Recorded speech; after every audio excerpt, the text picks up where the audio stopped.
Good morning, guys. How are we all doing? I am Dan from Trading with Dan. Hope we're all having a great weekend. Apologies for the lack of video yesterday.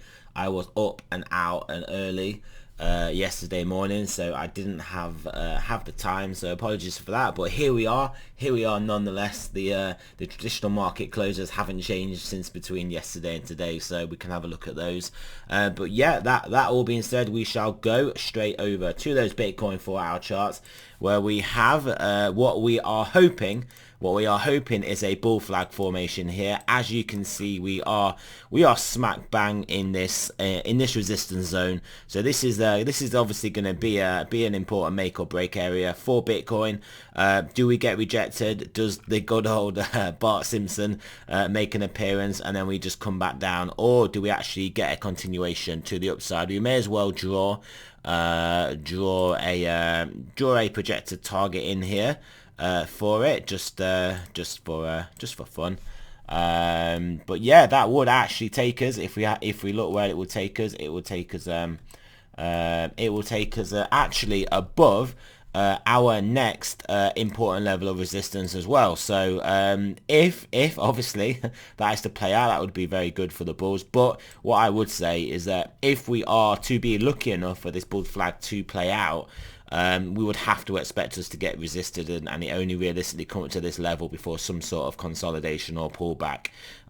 In an ideal world, that would be back down towards this $44,000 level and then turn back up. But hey, we certainly live in a far from ideal world. So yeah, that is what we've got going on here.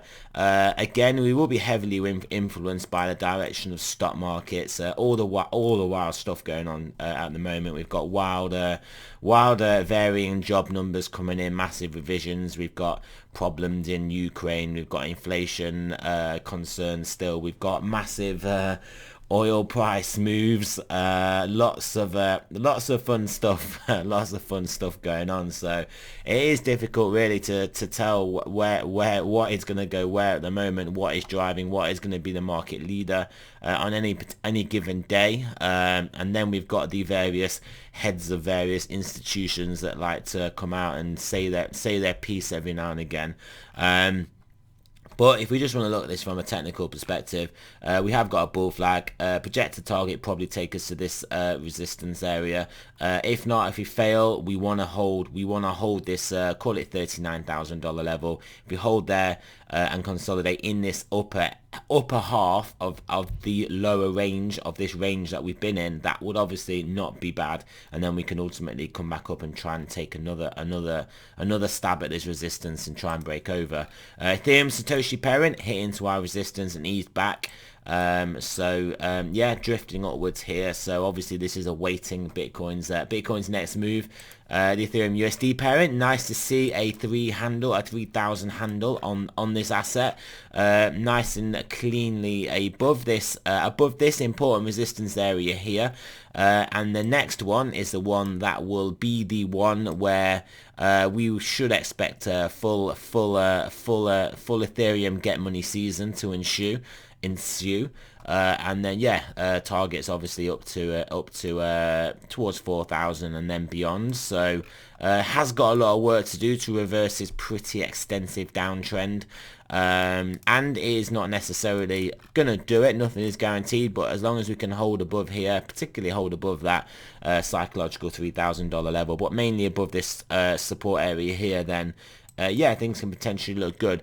Stock markets, we did want a better close than this, but all I will say is we got a better close than it was looking like we were going to get. So they did manage to paint the charts somewhat aggressively, actually very aggressively, but that was sold down, but that was still held above our support. So in the context of we lost this support here, then bought back up and then slammed down pretty heavily, to hold this support level into the close is probably as good as we could have hoped for.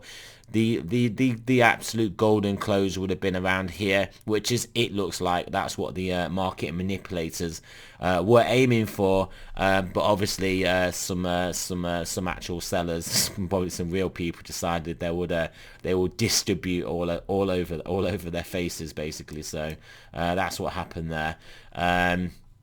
Not too much I want to look at in these other stocks, but the DXY having a pullback into resistance. We want to hope this old support is now new resistance and we get turned back down, but clearly we could break back above here. It is obviously touch and go here. If we basically have a risk on week, then we expect this to come back down. If we have a risk off week, we expect this to come back up. 10-year is not looking ideal. Obviously this reacted off the jobs number, of what is in theory a hawkish jobs number, but the only thing hawkish I think about the jobs market is the tightness of the job market, not necessarily how many people are or aren't having jobs. I think it's based because what I think is important is wage price inflation. That is the only real fundamental issue here.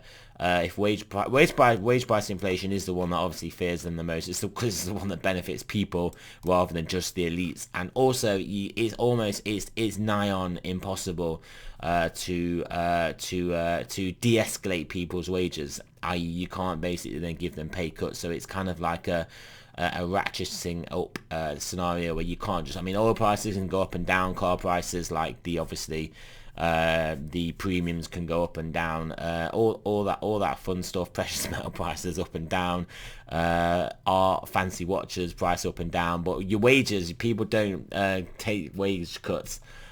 People don't take wage cuts at all, basically. So they have to get sacked, and then there's a whole cost in sacking and rehiring people just to reduce wages. But here's that oil price is actually putting the squeeze on all the shorters that were looking at this, thinking we are due to pull back. Probably saw this pullback here, probably sold at the loss of this trend line down here, and then got slammed. So on the basis of that squeeze, I would potentially expect maybe we get another stab to the upside, but I think we will be coming down at some point to test 85, providing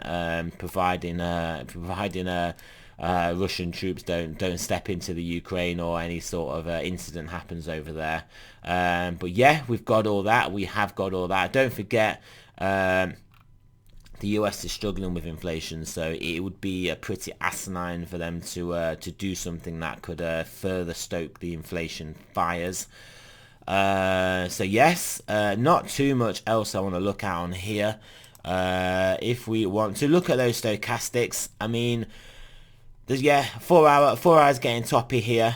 4 hour is getting toppy, so this could give us some downside momentum. 10 hour will clearly be getting toppy also, if it wants to load up. 10 hour very toppy up here as well. 12 hour though, not bad. Daily, not bad at all. Buy daily, looking very good. Buy daily is here, looking very good here, with 3 daily starting to, it has lift off, to use that the Fed terminology. It has lift off. And then obviously we know 5-day turn back up is a good sign, and then we are just waiting for this weekly, and obviously bi-weekly and monthly down. So we have got those as potential warning signs for lower high watch on the larger time frame, but medium time frame is looking particularly good. So you would have to give this a higher probability of, even if in the shorter term we do pull back into this $39,000 level, we lose this area, you would expect us to get picked up, continue onwards and upwards, and we will be looking for a macro lower. Well, we won't necessarily be, but we'll be looking for a let me get this out right. We'll be looking for basically a decent move up, and then whether that turns out to be a macro lower high or we bust onto all-time highs, we shall have to see. But yeah, we are on the balance of probabilities, in my humble opinion, looking at targets of at least up towards, I would say, towards the $50,000 level before we then decide. Well, we then as a whole, as a market, the royal we, the cumulative we, decide if that is that and we want to sell this down. So it will get very interesting up here, potentially get very volatile. We'll potentially get wicks and squeezes in each direction. Obviously this is on a larger time frame, so these could happen obviously over the course of a week. But yeah, it will get fun and interesting. But for the time being, I personally think that we've got a relatively in this larger time frame smooth move up towards the $50,000 level, but we shall see. Obviously some crazy stuff could happen with stock markets, but I do think they are on the mend on the mend, as it were. They are looking to try and come back into this range again, where we will have to then see if there is more stocks distributed in this area, or we do break onwards and upwards, because it would look nice for a test of the underside of this trend line, and also a test of this horizontal resistance here, if we were then to see a further breakdown. I think it would be good for them to get up to here, but yeah, we shall see what happens. It's just a lot of crystal ball speculation going on here, but that's just kind of my views, how I'm kind of looking at things here. So yeah, that is it, guys. Hope you guys are all having a great weekend. I am Dan from Trading with Dan. Thanks for listening, and I shall speak to you guys soon.